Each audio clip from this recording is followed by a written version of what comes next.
Hi, it's Megan. I just wanted to record a little disclaimer at the beginning of this episode. I actually recorded about a month ago, but because of life things, I wasn't able to get it edited until fairly recently. And I got it all edited and was ready to get it uploaded and was just watching again to kind of preview and realize there are a bunch of glitches in the episode. The audio is fine. It's the visual that keeps glitching out, and I went back to my original file. That was fine, but then anytime I tried to get it done again, it's still glitching. I don't know why. I couldn't fix it, and I don't want to record it all over again.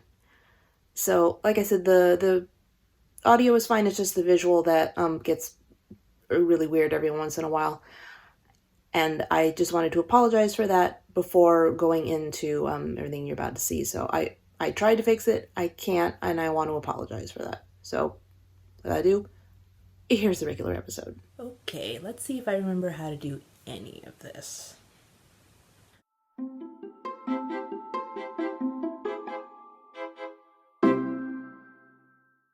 Hello, and welcome to the Grumpy Bagel Podcast, a knitting nerdy podcast coming to you from Central California.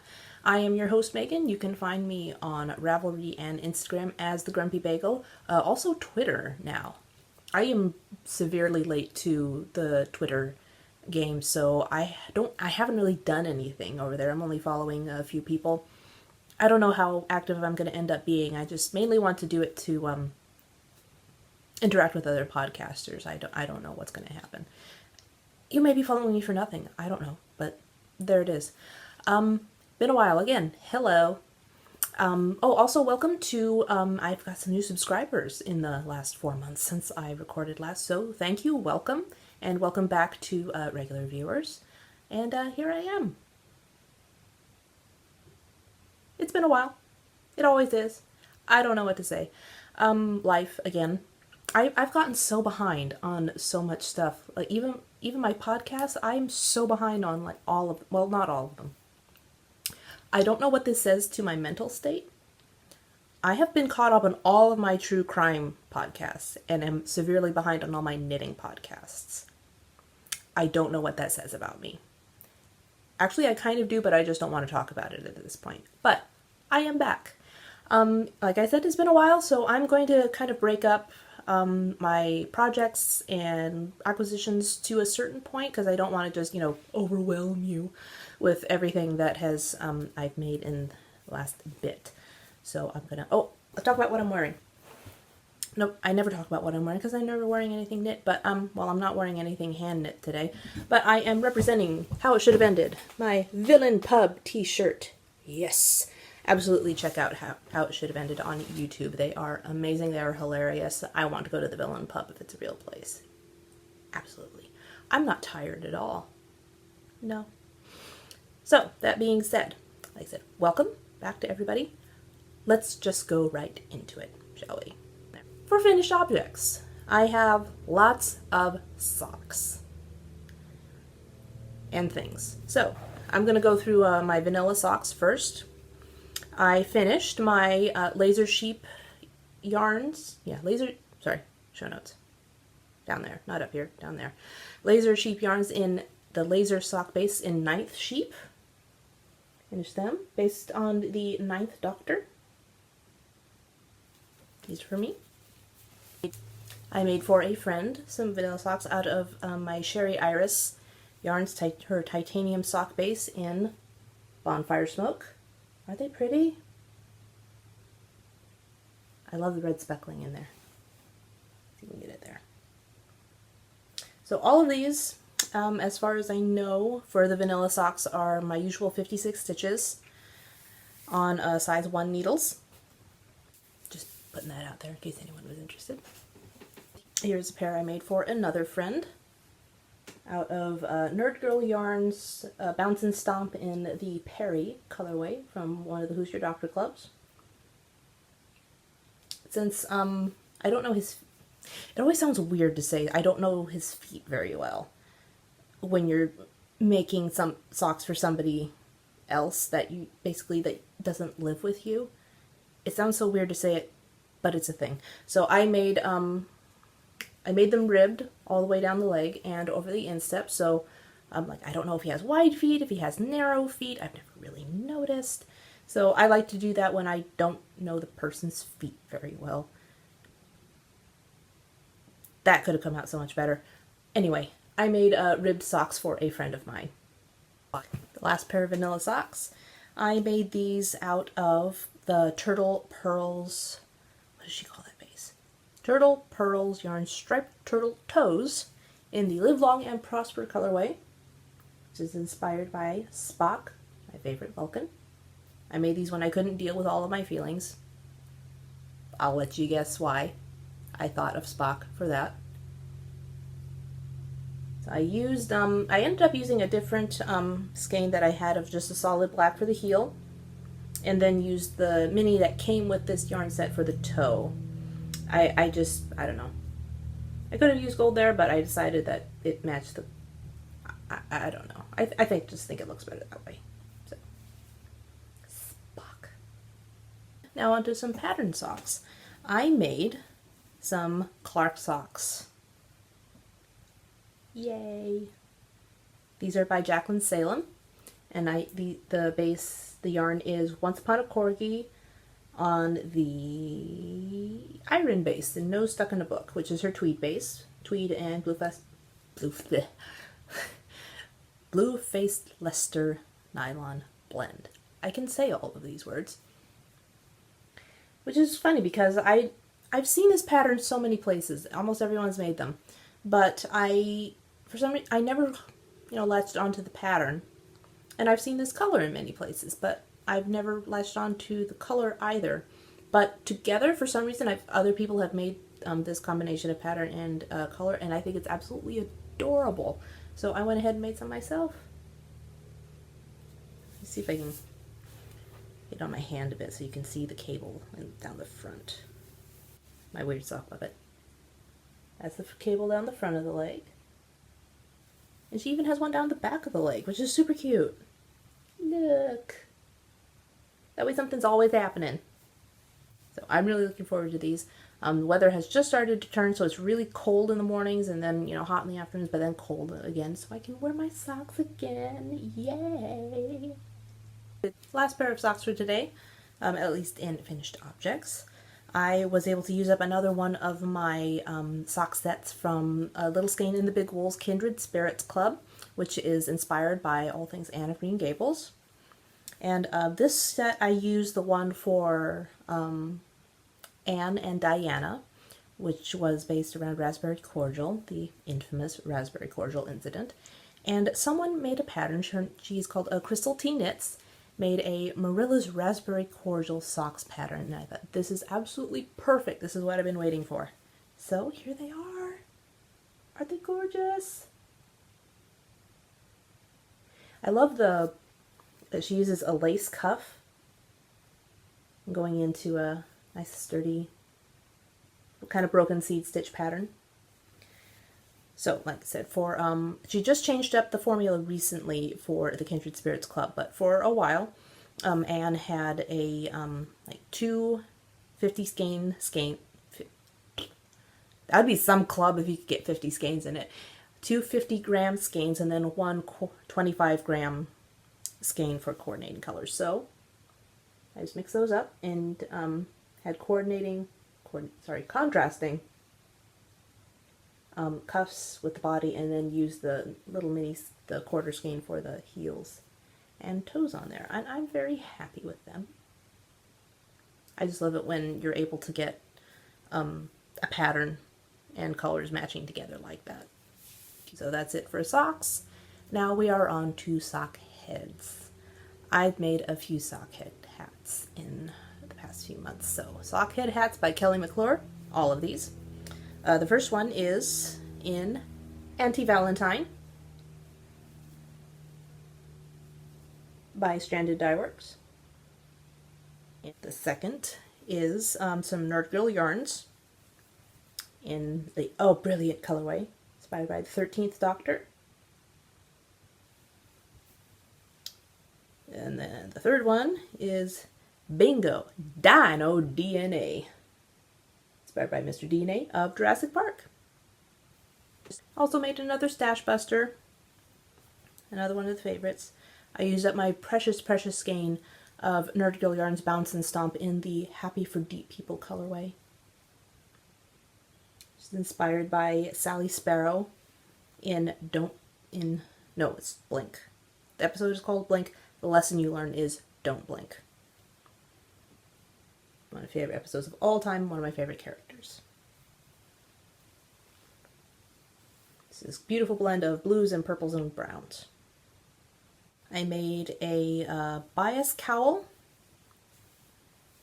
out of some Canon hand dyes in the Charles Self striping sock out of the colorway, let's see, try to get the whole line here. I desire nothing but the reward of a villain. Oh. I've been saving this skein for forever. So what I did was cast on, I think it's 62 stitches with a provisional cast on, and every right side row I knitted on the bias. So at one end I did a knit two together, and then at the very end I did a knit front and back, and then purl the back on the wrong side, sorry, so you get this bias effect. And then did a Kitchener stitch to get it together. For some reason I thought I was going to have more to say about that. I guess I don't. And for the final finished object, I finished a sweater. I did. I was already having difficulty with it the last time I showed you. This is the So Faded by Andrea Mowry.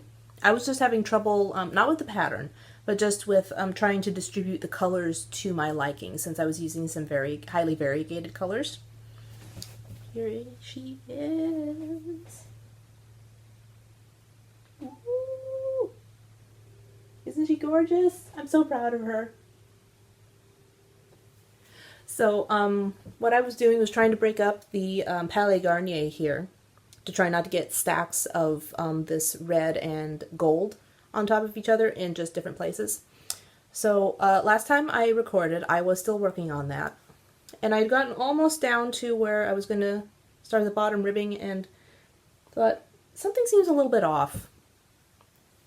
Because trying not to give away the secret stuff, but you're supposed to do some math to figure out how you want all of your colors to divide equally. And in the sample, if you look on Ravelry, the sample uses 3 colors. I was using 4, and I did my math wrong and realized far too late that I had done the math for 3 colors instead of 4 colors. So it's like I'm almost to the ribbing, at the bottom ribbing, and I'm thinking, I haven't even gotten to my 4th color yet. I'd messed up a little bit.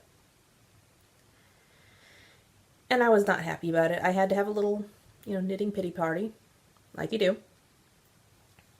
And then redid my math, found out just how off I was, and decided to go back. I even went back past dividing for the arms, up into still the yoke, technically, to make sure I got my colors divided up equally. And I did it all over again. And did the same thing with dividing up Palais Garnier, my color B, in 3 sections to try to get it to break up evenly. So sorry, this is out of Destination Yarns First Class MCN, I believe the base is, out of her Paris collection. So my color A was Montmartre up here. Then I faded into Palais Garnier. And color C was Parisian Fog. And the bottom here is City of Lights. And the only thing I changed on here was I didn't do the garter section over the shoulders, kind of the cap of the sleeve, even though it's a raglan. I just kept it all in stockinette. That just appeals to me more. And I added some waist shaping to fit my body type and to try to break up those colors a little more evenly. So I did it all over again. So I only used one strand. I didn't alternate colors for Montmartre. I did in 3 sections for Palais Garnier. I ended up doing 3 again for Montmartre. And I thought, well, by this point, I think I would say that City of Lights is the most variegated out of all of those skeins. So I divided it up into 3 and started doing it again. And it was pooling horribly. So I ripped it out again and was trying to figure out what was wrong. That is I never would have thought that this would use just one strand and then it would divide fairly equally. I mean, what's up with that? Who would have thought? But it all worked out. I also changed the length of the sleeves. They're more of a 3/4 length or bracelet length instead of either very short or wrist length. So I just tried it on as I went, kind of like how I did with the waist shaping, just to see how it fit on me. I also continued alternating skeins in the sleeves, pretty much the same way. I did break it up into 2 balls for the very ends of the sleeves, and just abbreviated it a little bit on there. So it doesn't match exactly, you can see there, but just abbreviated it for the sleeves. So between 4 colors fading and dividing up several of the skeins, I had 42 ends to weave in on this thing. Which on the one hand, it's 42 ends, but 42 is also the answer to everything. So maybe it's not so bad. It's still a little too hot to wear this at the moment, unfortunately. Here, let me get back to the center of the frame. Oops. But the next time for what, Megan? The next time it gets cool enough, I will wear this. It is at the cropped length for the waist, which is new for me. I'm not very comfortable wearing crop things yet, mainly just because I've never have. But I need to get some different garments. I have one high-waisted skirt that I can wear this with, but I need to get some high-waisted pants and trousers too. So as soon as I do that, I will be wearing this much more. But she is finished. My first garment in 2-3 years? I love her. On to works in progress. I am currently working on some socks, some pattern socks this time. I am making some blueberry waffle socks by Sandy Turner. I'm on the second one now. I'm using some Legacy Knits Fiber Arts steel toes, and they had a super cute pumpkin pie sock set that I fell for immediately bought it. I bought a few actually, just to make sure we have enough for everybody, Here's a completed sock. Isn't it cute? Pumpkin pie with whipped cream on top. So, here's a waffle pattern. Here it is in skein. So, the pumpkin pie. And I'm pretty sure this is vanilla bean for their white. And it's super blowing. Man, that's blowing out. There we go. Not that you need to know what white looks like. I don't know what I was thinking there. I am making another sock head. Big surprise. Sock head by Kelly McClure. I don't think I mentioned that earlier. Whoops. But now This is in Ancient Fiber Arts in their Socknado base, I think.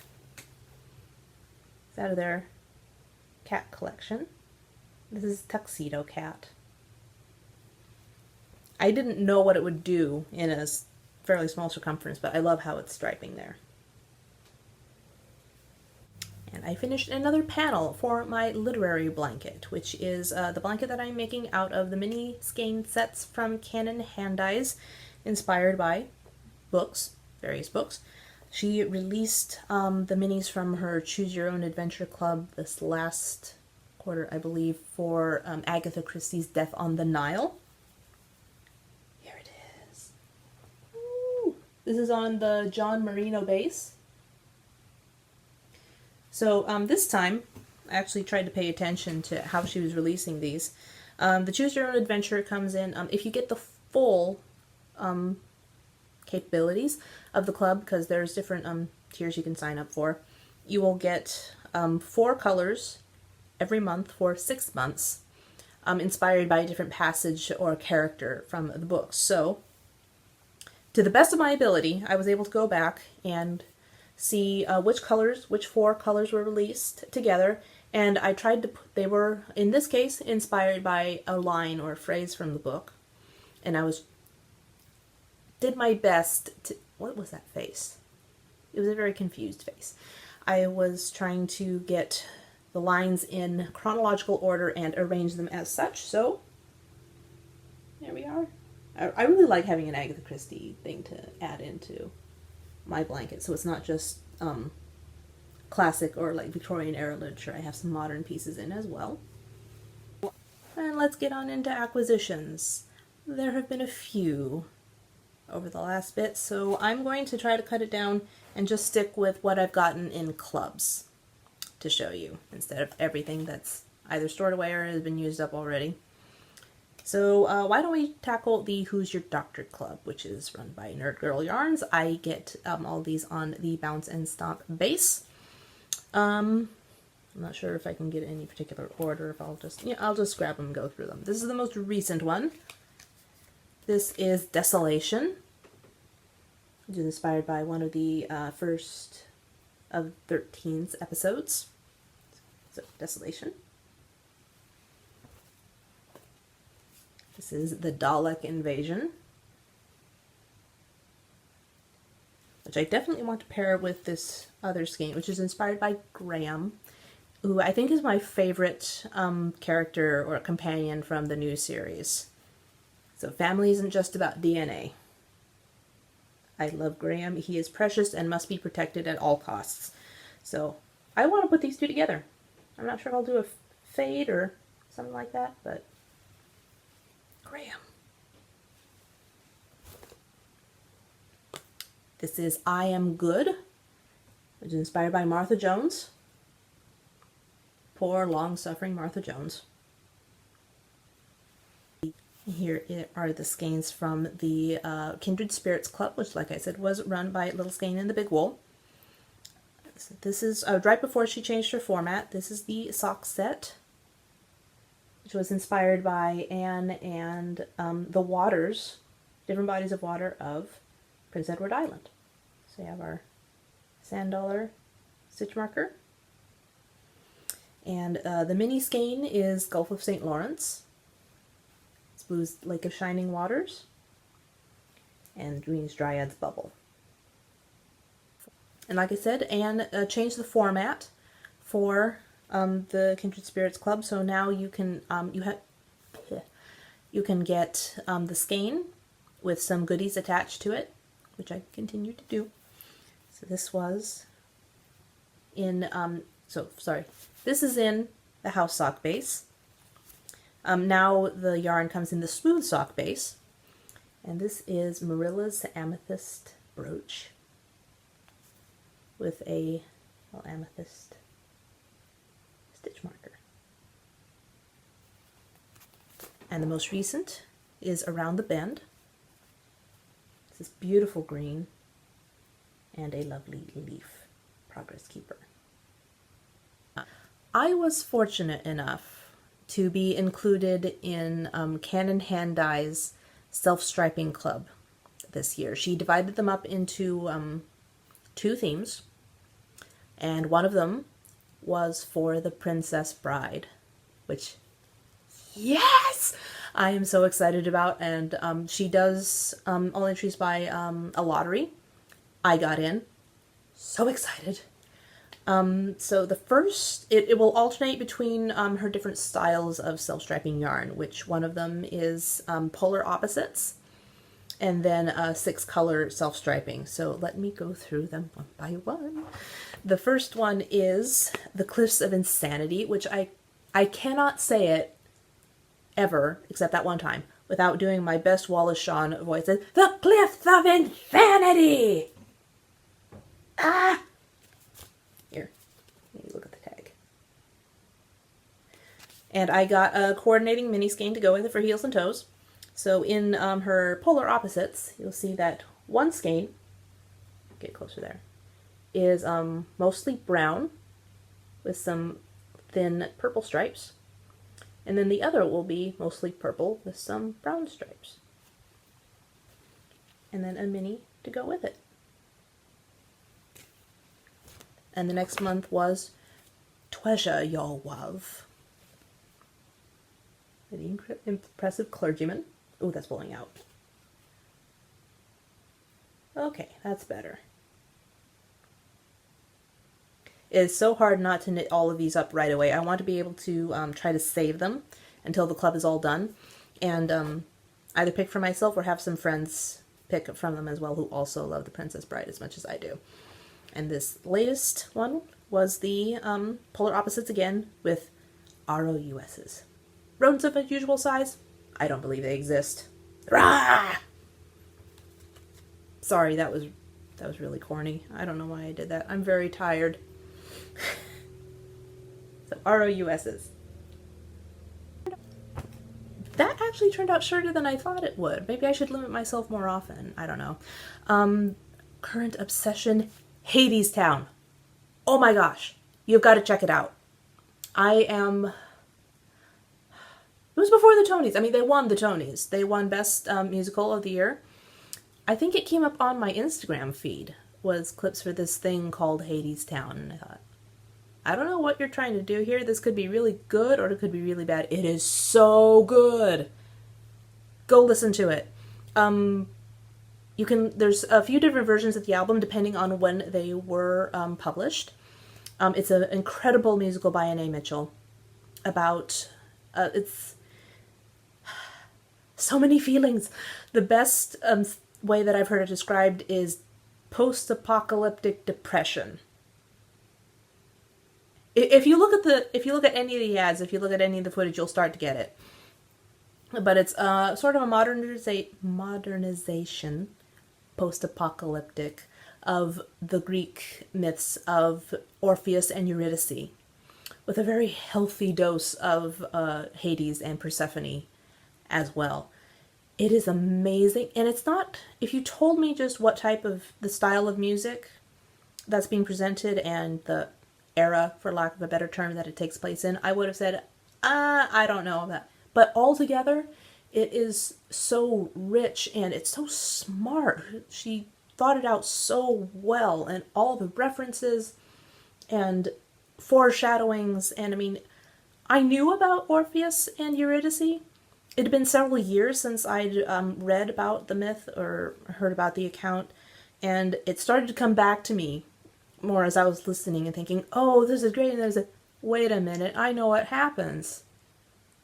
It's sounding so happy, but I know what happens, and it's so tragic, but it's so amazing. I cannot wait to see it myself. I've heard that they're going to be starting a tour soon.